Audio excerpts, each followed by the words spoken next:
It's my birthday, everyone, so we're going to have some fun. We're going to break down which player born in September is the best Nugget.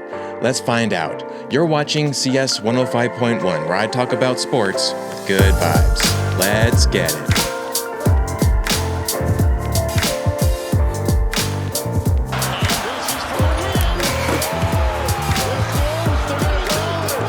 Let's try to get healthy. Let's stay together. And if we can do that, we'll put ourselves in a good situation. How's it going, everyone, and welcome. I'm CS Chandler, here for another take of Nuggets basketball. We're back, baby. We are back. The clock is ticking down, and we're very close to summer camp. It is just weeks away now, where after that, we'll get our first matchup against the Timberwolves. That's right, Timberwolves. You are going down in San Diego. We're gonna beat you. We beat you last time we faced you in the preseason. Might as well just beat you again in preseason. Hopefully that's not the only area that we beat you in, but you know, gotta give a shout out there. But it's my birthday. So if you wanted to, I don't normally ask for and I'm not going to ask. I want to be a man of the people, and I want to just, give my takes, hopefully enjoy what I'm doing. But since it is my birthday, I just felt like maybe if there was anyone who wanted to kind of give something or whatever, I have a link for my PayPal. I have it in the link of this video, but then I also have it in the link of the profile page for my podcast here. So head over there if you feel no pressure. If you don't, I understand. But if you do, I'll give you a shout out. If you want me to, let me know and I'll give you a shout out on the next episode. If you don't want any shout out, say that as well. Let me know. And I would love to shout you out. But if you don't like it, let me know. And we'll go from there. But I definitely appreciate any and all gifts or anything, not that you have to, but if you do, I very much appreciate it, and thank you. You've made my time as a podcaster very special, so I appreciate you all. So, what happened recently? Well, before we get into actual Nuggets talk, I got a bone to pick with the Broncos. I don't watch too much football because there's a lot of toxicity, I feel like, in football. There's a lot of toxicity in sports in general, but with a lot of football fans, they get even more aggressive, I feel like, than basketball fans at times. And so that's why I don't really go into American football, I should say, because I know there are European and other people from around the world who watch my podcast, and just I feel always wrong calling it football because I know what Americans call football. The rest of you, football is what we call soccer. So American football, I don't typically watch it, but I do keep an eye on it, and I've been watching more of it. I used to watch it a lot when I was little, but now I've been watching more of it again. I love Bo Nix. I think he's great for the Broncos, and I watched, actually I wasn't able to watch the season opener because, sports, they always now no longer give free showings. You gotta pay for everything nowadays, but luckily this time around it was on CBS. I was able to watch it, and I didn't know I could watch it until after the half. I got into midway of the third, but watching the midway of the third all the way into the fourth quarter, all the way down to the very end, man, that was a horrible loss for the Broncos. If you watched it, you know what I'm talking about. If you didn't, let me just kind of catch you up a little bit. So the Broncos lost by, 1 point?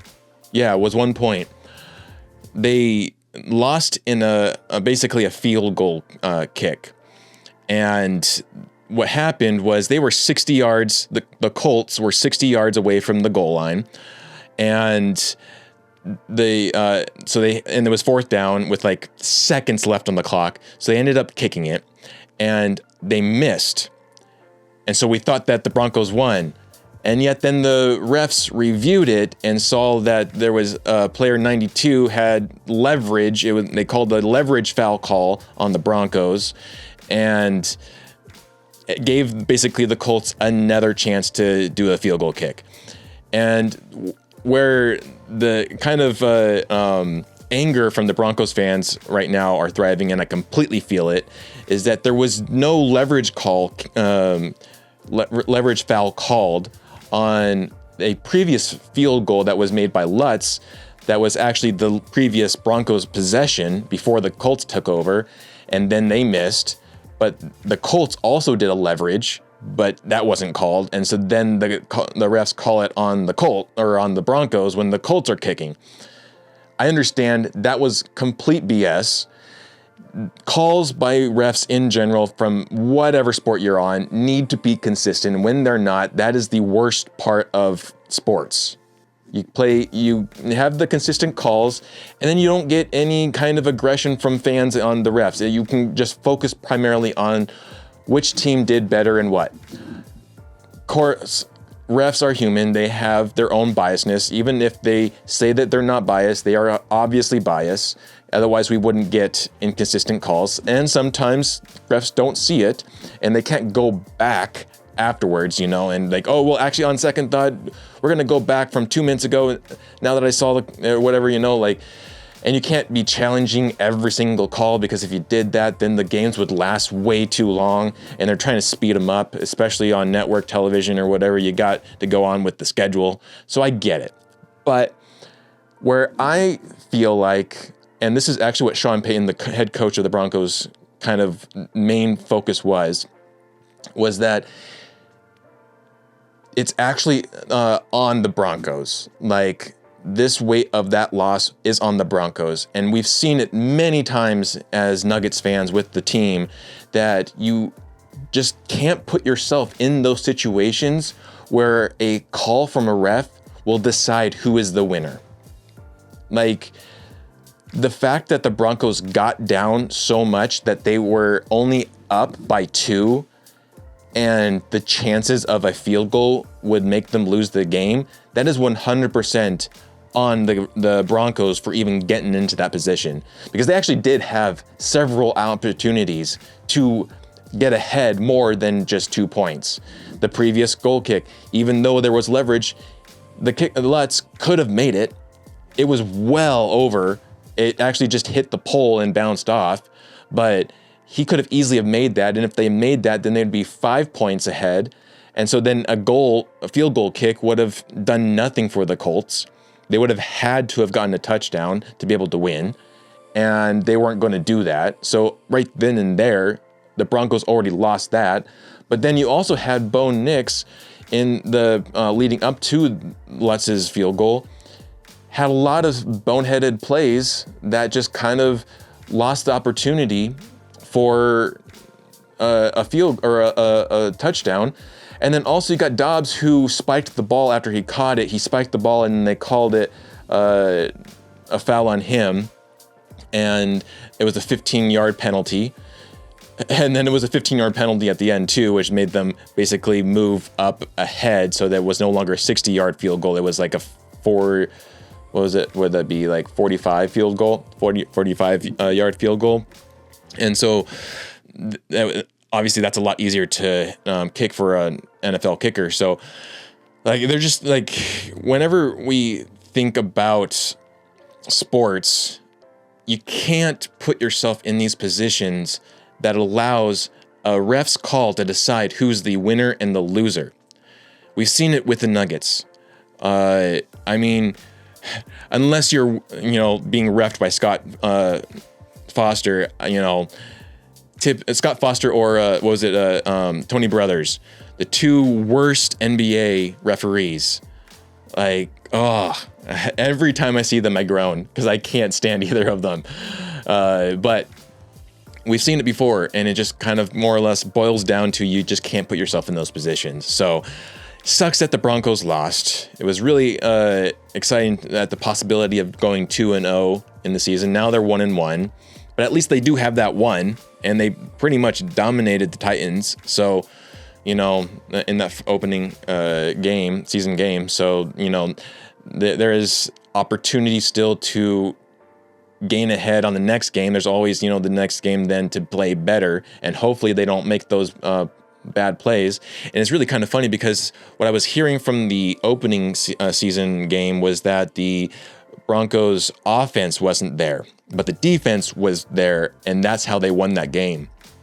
This game, the defense wasn't there, but the offense was. It was a total like flip-flop of stuff. So, but then also kind of offense wasn't there if they weren't able to get the goals that they needed to, but still. So that's Broncos. So now let's get on to basketball. So before we get on to the Nuggets, I had two things I wanted to talk about. Was one, EuroBasket. EuroBasket's done now, and the winner of EuroBasket is Germany. I just watched the 10-minute highlight, clip of the game, and that was a very close game, and a game that you would expect from two undefeated teams. Hats off to Turkey. They played an amazing tournament of basketball. They had an amazing, undefeated record. And I will admit, the best player in the finals game was Şengün. And I will also admit that having watched more of Şengün in EuroBasket, I am a little bit more impressed with him. I'm not there yet in NBA, and it's very much similar to those things of where Schroeder is not the player he is in NBA as he is in EuroBasket. In EuroBasket, I am very much impressed with him. In NBA, not so much. Same thing now with Şengün. Şengün in EuroBasket or in EuroPlay or whatever, very much more impressed with him. I think I can see why people are, hyping him up a little bit more in EuroBasket. He is very dominant, and he's even more dominant at times than Giannis is. But which also I saw Giannis real quick, just to kind of sidetrack. Giannis was in an after game interview, and he said that he didn't care about the fame. He only wanted to play basketball. But if you didn't care about the fame, then why would you be doing the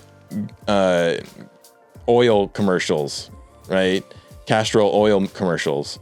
Like, obviously you like the money, and the fame brings you that money. So, I think that sometimes celebrities have a way of not saying the right thing and being a little bit tone deaf when they say stuff, but still, Greece did win the bronze medal there for EuroBasket. Silver goes to Turkey, and then Germany won, and Schroeder actually got the MVP award, but he didn't have an MVP really performance in the finals. He did get a double-double. He was the only one on both teams that got a double-double.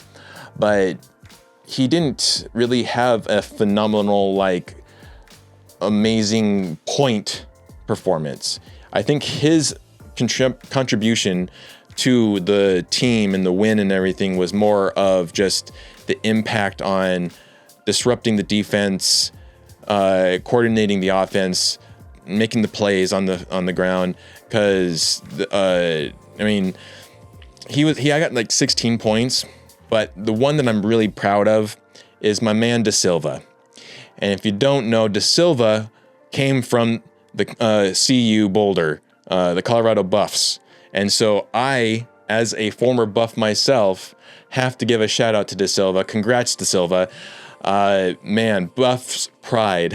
Go Buffs. Go De Silva. I'm so happy to see him succeed. That's kind of why I was rooting for Germany to begin with, was that CU Buff connection there. I'm very proud of him. Very proud that Germany won. Again, hats off to you, Turkey. Hats off to you, Greece. Hats off to you, Finland. Finland played an amazing attempt at winning the EuroBasket.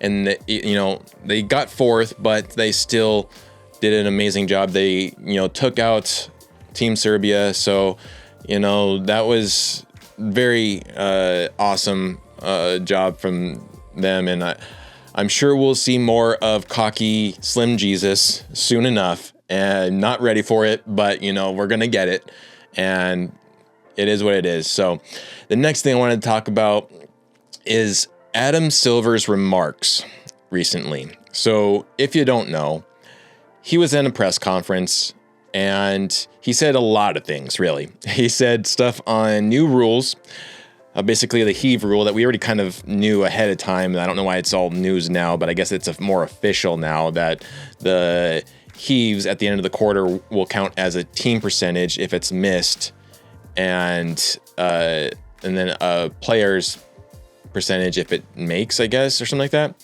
And that's okay, whatever. I don't really feel one way or another. Although I do think that if you take the shot, you should accept any kind of negative thing that comes from it. So if you miss it, you should take that brunt, not the team. But it is what it is, and I don't care about it. So the other thing was that they were talking about the Clipper situation, and that's also was a crazy comment from him, because he said that he had no idea about the company, and I don't know how you could not, because they were very much involved with the Clippers and everything. But that's not the big thing that I wanted to talk about. What I wanted to talk about is Adam Silver saying, when he was asked about the rising costs of streaming with fans, like, how does he respond to that? How does he expect fans to be able to pay for it when it's getting more and more expensive? And his response was the most typical CEO kind of bullshit response in 2025. This kind of greedy, evil, corporate-like response of, enjoy your table scraps, peasants. Let them eat cake, essentially, right? Because he said there's plenty of free content that fans can see that we distribute on all of our platforms of on social media, on YouTube, of highlights. Highlights? You think I'm on here for podcasting for highlights? Like, come on, Adam Silver. Are you freaking kidding me? That was the most craziest thing that a commissioner could have said right now in this time of how difficult it is to make money for the common person. For him to just say, well, if you can't afford it, go watch the highlights. I mean, back in the 90s growing up, when we were watching Michael Jordan and everything, it was all on regular television. There was nothing on, paid subscription or paid, basic or premium cable packages or anything. It was on basic television. It was on NBC, ABC, CBS. It was easy to have access to those games, and watching the games, the full games, helped you develop your game and essentially as a basketball player or as a basketball fan. It's so crucial for kids to watch the full game. You can't just watch the highlights. That was an incredibly tone deaf response to that. There was oh my God, to have a rich person basically say, I don't care if they can't afford it, they can watch the highlights. Man, if I could just, essentially it's going to boil down to the fact that I won't be able to afford to watch all of the games. And so a lot of my takes this coming season probably will be based off of the highlights, which I hate. I didn't enjoy it with the EuroBasket. I wish I could have seen every game with EuroBasket. It's just $20 for a game is just way too much for me to spend right now. And for him to now say, I don't care if you can't afford the streaming, because let's break it all down here. You have a Peacock streaming subscription price. You have an NBC, because they are split, and you will have to watch them on either or platform. There will be a game that's on Peacock specifically. Then there will be a game specifically on the NBC app. 2 different apps for NBC, which one is bullshit. Then you'll have the Amazon games, the ones that are on Prime. Then you have the games that are on ESPN. And then you have the games on your, the local games or whatever, the ones that hopefully will be on the NBA app for those outside the market. And then for some people that are in the market, the Altitude app, whatever. And that's another price. So you got 5 different streaming services.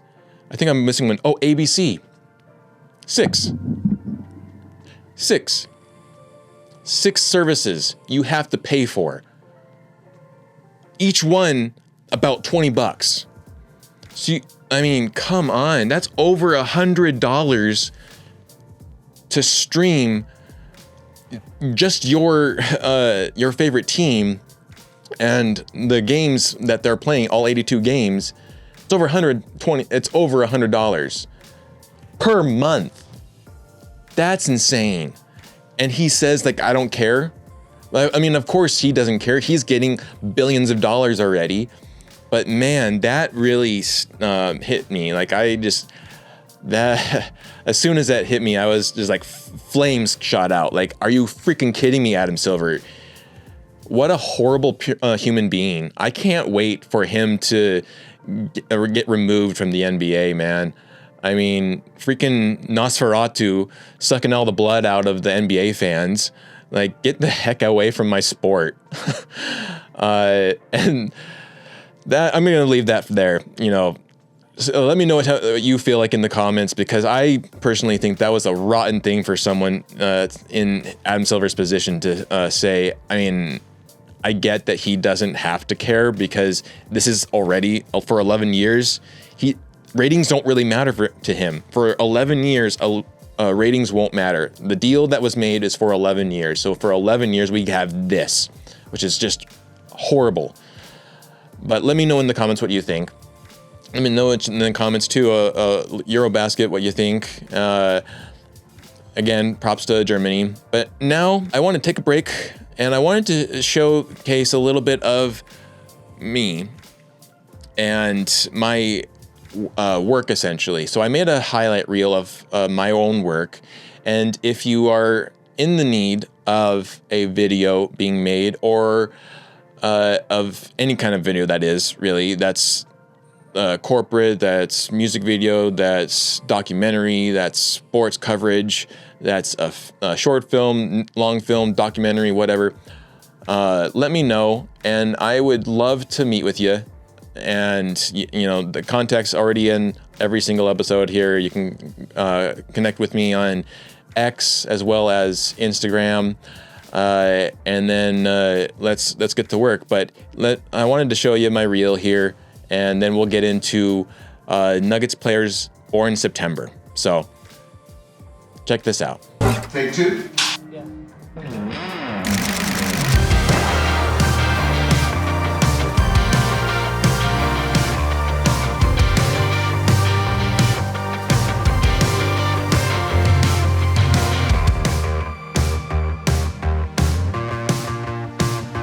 Russ not just a dog, Russ is a wolf. And try to bring the best version of ourselves each and every night. Hey guys, Jeremy Young here at Cine Gear to show you the new Ninja phone.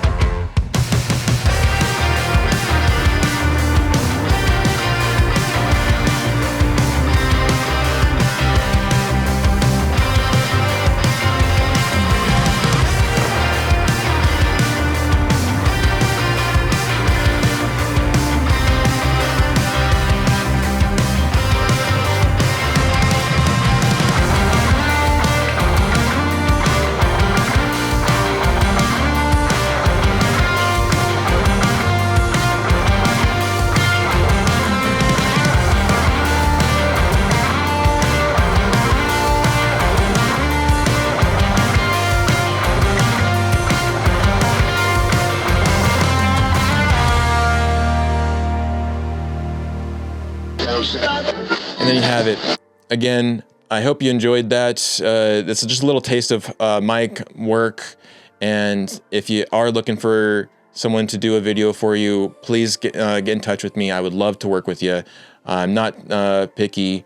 I love just to work with behind the camera any chance I get. It's been a huge passion of mine. So please contact me if you are in need.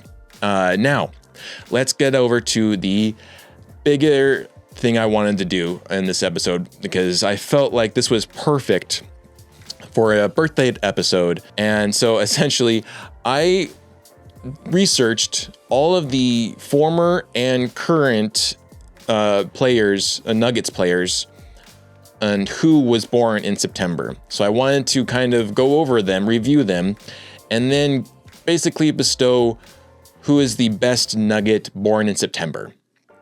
So this is a combination of both former and current players. So moving on, Antonio McDyess, if you all remember him, he was amazing in the 90s before he got traded. I think he got traded to Detroit after playing with the Nuggets. But he was amazing, power forward, and he was born on September 7th. Now, his average was 15.3 points, 8.4 rebounds per game as a Nugget. This was specifically as a Nugget. And he was drafted by the Nuggets. He earned an all-rookie first team for his first year as a Nugget. He played 373 games as a Nugget. And he shot a 50.5% field goal percentage. So that's pretty awesome, right? But then we're going to move over to Peyton Watson. P-Watt Swatson, born September 11th. Unfortunately for him, but still, you know, I'm sure he still just moves on. That was like, he actually was born exactly 1 year. The 1 year anniversary of 9/11 was when Peyton Watson was born. So, but I mean, he wasn't even born when it happened. So I don't know if he really tries. I'm sure he honors it, but at the same time, like, it doesn't affect him as much as those of us who were born during that day or before that day, who lived through that day, I should say. But Peyton Watson has averaged 8.1 points. He had, this was actually his 24-25 regular season stats. So he averaged 8.1, rebounded 3.4, assisted 1.4, and field goal percentage was 47.7 last year. He played 68 regular games, 14 postseason games for 171 total, and minutes, he averaged roughly 19.5 minutes, and three-point percentage was 32. Let's see, blocks was 1.1, steals 0.5. So, you know, that's Peyton Watson, Swatson, born September 11th. Our next player is Bones Hyland. Now, Bones Hyland shares a birthday with another previous Nugget, Gary Harris, both born on the 14th of September. So Bones Hyland, in his time as a Nugget, he played 42 games for one in 2022-23 season. So he averaged 12.1 points, 3 assists, 2 rebounds per game. His career best performance for the Nuggets was recording 29 plus points and 6 assists off the bench. But an overall, again, was 12.1 points, 3 assists, 2 rebounds. So that's Bones Hyland. Forever a great former Nugget, and he deserved more. But moving on to Gary Harris. Now, Gary Harris, again, also born the 14th September.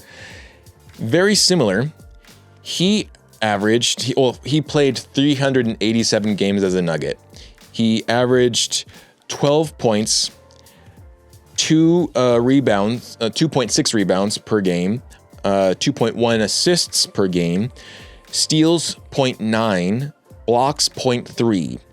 So his, I think his best performance as a Nugget was 29 points, something like that.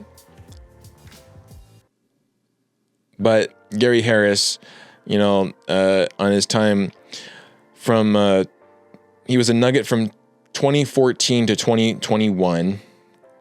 And then the next player is actually not a player, but a coach. If you don't remember, Mr. Michael Malone, that's right, Moach, was born September 15th. Now, if we remember, he is the winningest coach of the Nuggets with 471 regular season games, win games, 44 playoff win games. I mean, he won the Nuggets. He was part of the winning championship Nuggets. He got us also to our, it'd be our third ever Western Conference appearance in the bubble there. So he got us to 2 Western Conference, if you remember now. So it was the bubble one, and then it was also the chip year. So he was a part of that along, with our main squad that we have now. The main ones that, Jokic and Murray. So Moach with 471 being the winningest coach. I think that's pretty awesome. Moach left some huge shoes for David Adelman to fill. He definitely has a good card for, running for best Nugget, I would say. He also has a tattoo of Maxey on his shoulder. I don't know if he still has it after getting fired. I'm still upset that he got fired. I mean, he was a great coach. Whether you agreed with him or not, he was definitely a great coach. And he usually yells at reporters, especially first-time reporters. But with me, he didn't yell. He was very respectful, and I appreciate that. Like, I really loved hearing him talk all the time.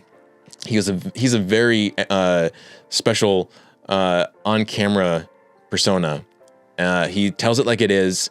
Sometimes he gets a little bit overly dramatic, but man, and he also has one of the craziest quotes from this previous season of basically calling out the players that they weren't watching tape. Like that was pretty jarring for sure. But we're not done yet because we got essentially 2 players left. We have Mr. Nugget himself, Aaron Gordon, AG. So AG, in his time as a Nugget so far, he has approximately 14.6 points averaging, 6.2 rebounds, 3.0 assists per game. His 3-point percentage is 43.6%. So, and then let's not also forget the fact that this previous season, he actually took a pay cut to help out the Nuggets. He partied with the people of Denver when we won the championship. He was in the streets partying with people. I mean, a man of the people, for the people. Definitely, the fact that he took a pay cut to help out the team. You don't see Jamal doing that. You definitely wouldn't have seen MPJ doing that. You don't see, Jokic doing that. But of course, like, Jokic is Jokic, and he kind of deserves everything that he has right now. So, but that alone, I mean, Aaron Gordon carried us through the playoffs. I know Jokic had some good impact, but he wasn't really himself because he was too tired from carrying the team all the way up until the playoffs. And it was Gordon who had the buzzer-beating dunk against the Clippers and the winning 3 for the first game against OKC. He faced OKC in the 7th game with a grade 2 hamstring. And I mean, you can't really say anything wrong about Aaron Gordon because he is just tough as nails. He is I remember when I interviewed him, he said that Russ wasn't a dog, he was a wolf. But I'm going to say the same thing about AG. AG is not a dog, he's a wolf. He is a force of reckoning, and he is one of our strongest players, if not the strongest player. He is the reason why we've been able to maintain even the level. I know we don't really have a great defensive level, but the level that we're at is there because of Aaron Gordon, I would say. He is definitely one of the best players, or one of the best Nuggets, one of the best players to don a Nuggets jersey, I should say that. So, Aaron Gordon, Mr. Nugget. So now we want to go to our last player of Joffrey Lauvergne. So Lauvergne, he averaged 5.6 points, 3.8 rebounds, 0.9 assists per game in 208 games with the Nuggets, field goal percentage of 47.9. I would have to say, out of all of these, and let me say it too, so Aaron Gordon, born September 16th, he is a day before me, but as my mom will say, I was supposed to be born on the 16th, and then I was a day late. So technically, almost me and Aaron Gordon would have shared a birthday, even though I'm like 9 years older than he is. But Joffrey Lauvergne was born September 30th. And so we got, let me just review again. So we have Antonio McDyess, born September 7th. Peyton Watson, born September 11th. Bones Highland and Gary Harris, both sharing September 14th. Michael Malone, September 15th. Aaron Gordon, September 16th. And Joffrey Lauvergne, September 30th. And my pick for best Nugget, I mean, that's very difficult because I, as a 90s fan, loved Antonio McDyess. And I was very grateful for my time when I was little, for my mom being able to get tickets to go see the Nuggets games, getting to meet a lot of the Nuggets players. Antonio McDyess was one of them, and he was a great person to meet, especially as a little kid. A lot of admiration for Antonio McDyess. Peyton Watson, you know, he's a part of the winning championship Nuggets. We drafted him. He's our Swatson. And he's also one that I also interviewed, and incredibly tall. You don't really realize how tall he is until you're there looking up at him. And then also holding a 50-pound camera rig, trying not to let the weight give out on you. Gary Harris, I mean, phenomenal player there. Was great with the Nuggets. Michael Malone winning as coach. Hi, Aaron Gordon, Mr. Nugget. I mean, you only have, out of this entire list here, you only have Peyton Watson and Aaron Gordon as current Nuggets. So I'm going to have to go with Mr. Nugget himself, Aaron Gordon. Also because of the fact that he's so close to my birthday. But, I mean, he literally, Malone drew up a lot of the plays, but most of the players actually are the ones that kind of know what plays to go about. And a lot of the times it's, Nikola Jokic or Jamal Murray calling out the plays. But still, Aaron Gordon was the one that's on the floor, and he was a huge reason why we won the championship. He's definitely one of maybe 4 reasons I would argue why we won. And not to say that he is the top reason or the second top reason. Those are obviously meant for Jamal and Yoke themselves, but he is definitely in the top 4 reasons why we won a chip, I would argue. And I mean, he's Mr. Nugget, right? Man of the people. So I'm going to say that Mr. Nugget is the best Nugget of September. Let me know what you think in the comments. If you agree with this, or out of all these players, who you think would be the best Nugget player born in September. So hope you enjoyed this episode. Again, it's my birthday. I hope you have a great day as well. nothing I don't want anyone to have a bad day on my birthday. So definitely, I hope you have a great day. I'm going to enjoy my day as much as I can, doing whatever it is I love to do on my birthday, which is basically me saying that I haven't decided, but I'm going to figure it out and I'll let you know, maybe, We'll get down to some stuff, but thank you so much. I appreciate every one of you for watching my show, watching my podcast, commenting, interacting with me, and sharing my podcast out to others to reach out to help grow what I'm trying to build here.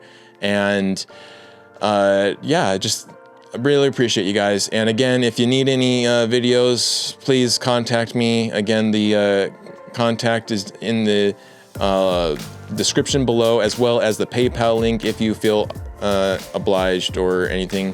Would appreciate that. And that's pretty much all I got for this episode. We are dangerously close to preseason, to training camp really first, and then preseason. And we're coming up on a month away from our first regular season game. So that's all I got for this episode. I hope you enjoyed it. If you did, please give a like and subscribe. Share it out to your friends and family. And you've been listening to CS 105.1, where I talk about sports with good vibes. We'll catch you later.